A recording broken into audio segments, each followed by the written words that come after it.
रुख कर लेते हैं कुछ अन्य खबरों की तरफ।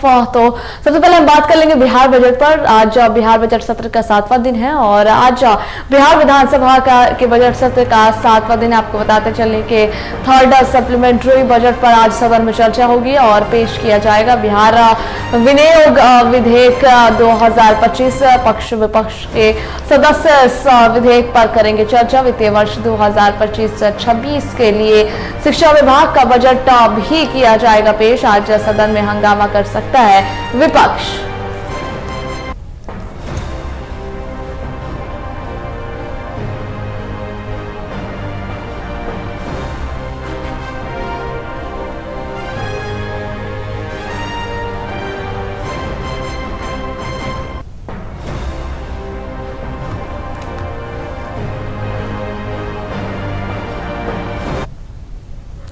और इस पर अधिक जानकारियां साझा करने के लिए हमारे साथ पटना से राजीव जुड़ गए हैं। हम राजीव का रुख कर लेते हैं।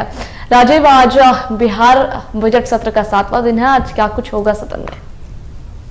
देखिए सभा, आज बिहार विधानमंडल बजट सत्र का 7वां दिन और 7वें दिन जहां लगभग अगर कह ले कि बहुत सारे विभागों पर प्रश्नकाल की चर्चा है। अगर पहले हाफ की बात करें तो आपकी फर्स्ट हाफ के प्रश्नकाल गृह विभाग, शिक्षा विभाग, वित्त विभाग, उद्योग विभाग, समाज प्रशासन और गन्ना उद्योग विभाग के लगभग 105 सवालों के लगभग जो है विभाग के मंत्री जवाब देंगे। इस पर प्रश्न जवाब एक तरीके से मंत्री देंगे और अन्य जो है प्रश्न अलग अलग विधायक भी करेंगे।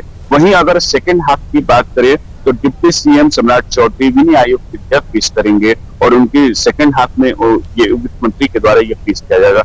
या 7वें दिन थर्ड सप्लीमेंट्री जो है बजट, उस पर चर्चा होगी। थर्ड सप्लीमेंट्री जो बजट है उस पर चर्चा होगी और ऐसे विभिन्न मुद्दों को लेकर जहां विपक्ष एक तरीके से अगर कह लीजिए लॉ एंड ऑर्डर का मुद्दा हो या महिला सुरक्षा को लेकर मुद्दा हो, ये तमाम जो है ऐसी चीजों को लेकर विपक्ष हंगामा कर सकता है। क्योंकि देखिए 11 बजे सदन बिहार विधानसभा चल रहे हैं और 12 बजे से विधान परिषद चलता है। तो विधानसभा के शुरू होने से पहले देखिए विपक्ष रोज 7 दिन अगर कह लीजिए तो जिस तरीके से आज 7वां दिन है तो आज हंगामे की उसी को लेकर, क्योंकि आरक्षण के मुद्दे पर तेजस्वी यादव ने कल धरना प्रदर्शन किया अपने कार्यालय के बाहर और बाकायदा कहा कि जो आरक्षण का दायरा जो 65% बढ़ा दिया गया है उसको 9वीं सूची में बिहार सरकार क्यों नहीं केंद्र सरकार से कहकर डलवाती है। मतलब वो जब डबल इंजन की सरकार ये कहती है तो डबल इंजन की सरकार दिखाई क्यों नहीं देती काम करते हुए, क्यों नहीं आरक्षण को लेकर दायरे को बढ़ाया जाता है। फिर उसके बाद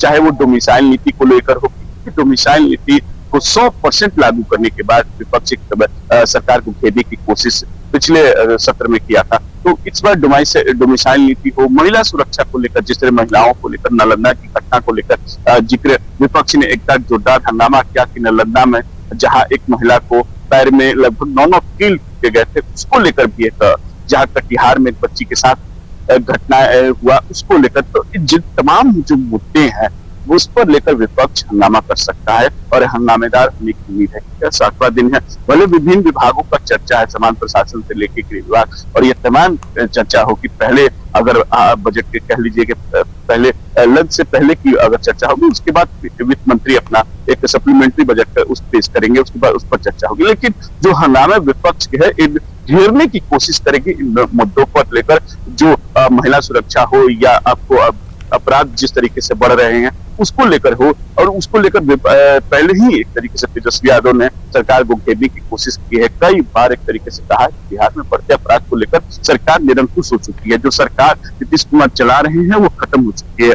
यहाँ तक कि नीतीश कुमार पर भी एक तरीके से हम लगा कि नीतीश कुमार अब अप्रासंगिक हो गए हैं, उनके पास अब मतलब कुछ नहीं है, जो अधिकारी हैं वो सरकार चला रहे हैं और ये बीजेपी के कहने पर सरकार चल रही है, बीजेपी के मतलब की कहने पर सब कुछ हो रहा है। तो इसका मतलब है कि विपक्ष भी अपनी तैयारी करके आएगी, विपक्ष भी एक तरीके से सरकार को घेरने के हर एक प्रश्न को उठाएगी, हर एक मामले को लेकर, जिस तरह जो क्योंकि देखिए विधानसभा का चुनाव बहुत नजदीक है, ये बजट सत्र चल रहा है, लंबा सत्र होता है, इसमें विपक्ष सरकार को घेरने की पूरी कोशिश करेगी आज सत्र।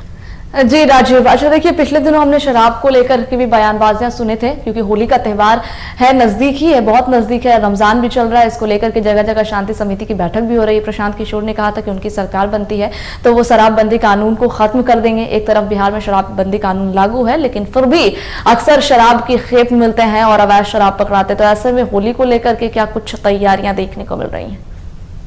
देखिए शबा, अगर होली की बात करें, क्योंकि रमजान भी इस पाक महीने में चल रहा है, तो रमजान और होली दोनों को लेकर प्रशासन जैसे है कि वो तैयारी कर रही है कि एक तहरीक, मतलब एक तरीके से जो होता है कि अगर कॉन्ट्राडिक्शन ना हो, एक दूसरे में शांति बनी रहे, कोई ऐसा हुड़दंगी लोग ना हो कि जो माहौल को खराब करे। क्योंकि दोनों तरफ, क्योंकि एक तरफ रमजान है, एक तरफ होली है, दोनों अपने त्योहार के बहुत महत्व हैं। क्योंकि एक तरफ उनके रमजान की भी बहुत महत्व होती है, जहाँ होली के लिए भी होती है कि होली खेलने की होती है। तो उसको लेकर जो प्रशासन है, जो पूरा बिहार के प्रशासन की तरफ से तैयारी पूरी तरीके से है कि मुस्तैदी से हर एक चीजों को निपटा जाएगा।